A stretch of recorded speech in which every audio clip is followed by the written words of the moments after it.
Napoleon, the Hitler of the 19th century, the myth of the enlightened conqueror.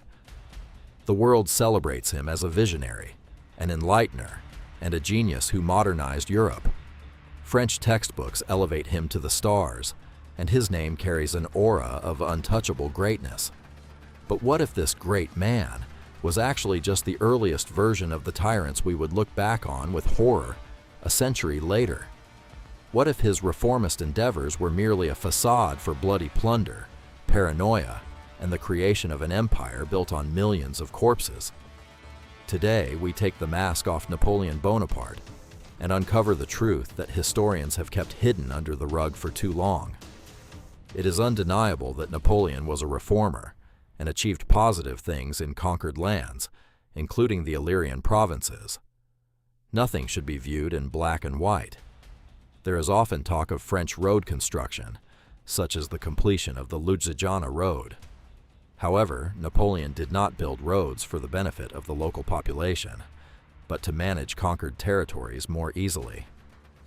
I would compare this to the roads built by the ancient Romans so that their legions could reach distant parts of the empire as quickly as possible. Colonial powers like the UK and France also built roads and health facilities in Africa. Was this for the benefit of the local population, or so that ore could be transported to ships more quickly, and fewer people would get sick so they could keep working in the mines? Even Hitler built the Autobahn for the same reason, to move his army and logistics to their intended destination as quickly as possible. The Spanish ulcer, brutality, and the festering wound of the empire. The term Spanish ulcer was not a metaphor invented by Napoleon's enemies.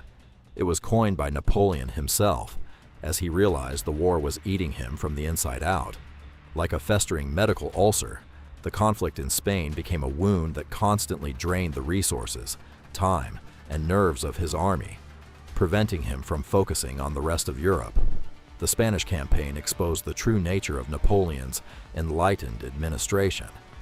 To suppress the guerrilla resistance of the local population, French generals employed scorched earth tactics and brutal reprisals against civilians.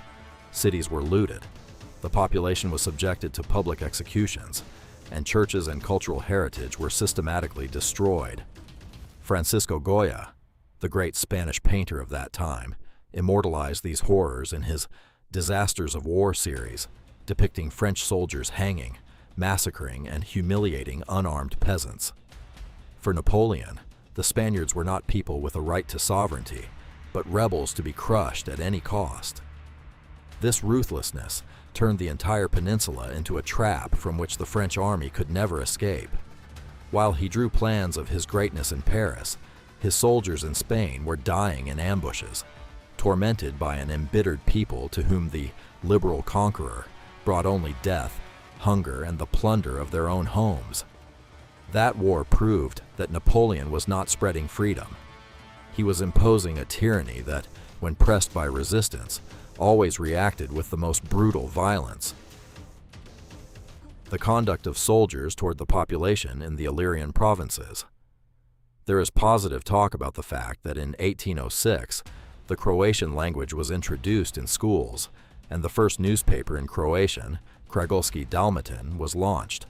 This, too, was a move not for the benefit of the Croats, but to try to weaken Habsburg power in those regions. What the life of the local people was like during the stay of the French army is described by the following historical source, written by Dujmovic, known as Lako. He was a kind of informant who sent his reports to the band's deputy in Zagreb and Bishop Maximilian Verovac. Dear countrymen, you perhaps expect a clear description of the arrival of the new rulers of Illyria and their behavior. Listen briefly to the reality of this much-praised authority.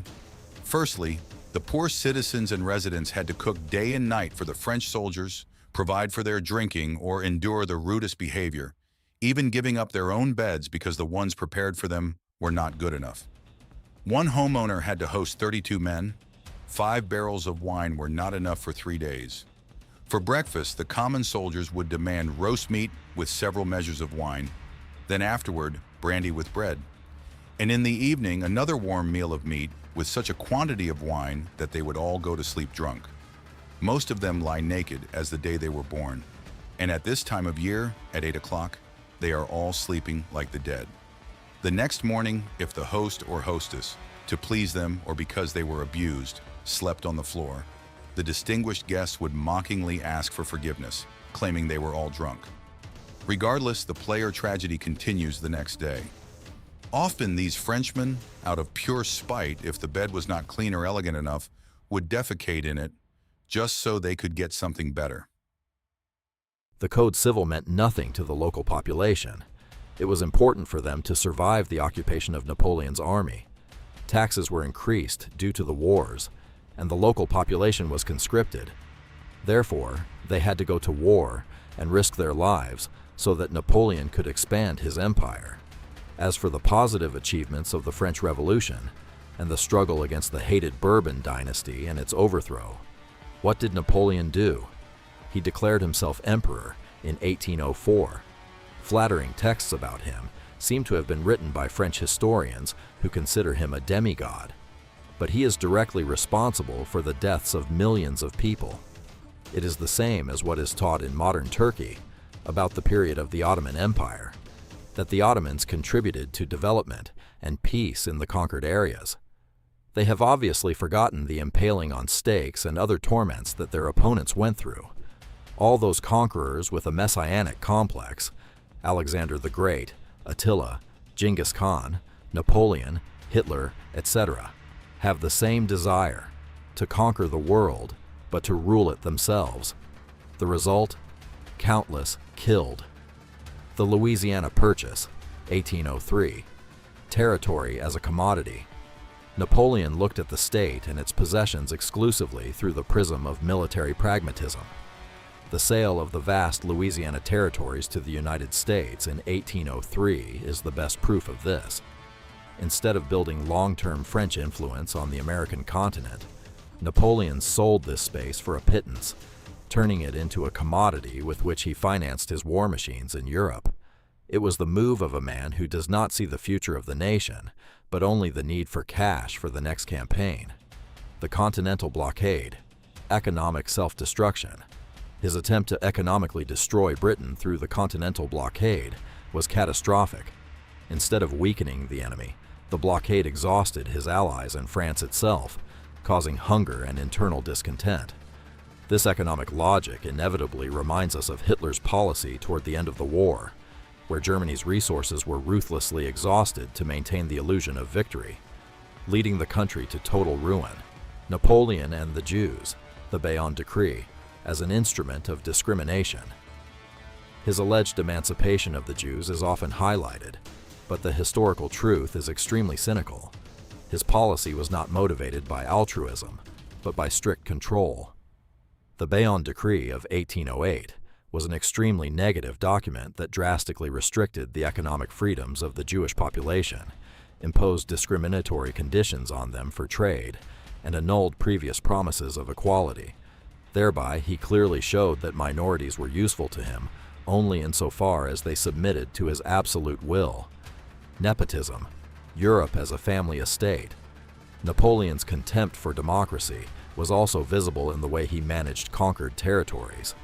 He did not spread freedom, but turned Europe into a family estate, placing members of his immediate family on thrones. He made his brother Joseph the King of Naples, and later Spain, his brother Louis, King of the Netherlands, his brother Jerome, King of Westphalia, and his brother-in-law Murat, the ruler of the Kingdom of Naples. Thereby, he showed that his reforms were merely a facade for establishing an absolutist dynasty. Paranoia and the obsession with control. His obsession with power followed him even in his most private moments. Napoleon, in fact, suffered from deep paranoia. He could not stand rooms with open doors. He always had to know who was entering and leaving, out of fear of assassination. This shadow of his own insecurity followed him everywhere, turning his life into a constant struggle against invisible enemies. Final balance. Millions as expendable goods. When we add up the casualties, the numbers are terrifying. Although the technologies of war changed, The common denominator of Napoleon's and Hitler's campaigns remains the same. Human lives were just expendable goods on the altar of their visions. Millions died for the ambition of one man. The great man theory does not mean progress here, but endless fields of mass graves and ruined lives of people who just wanted peace,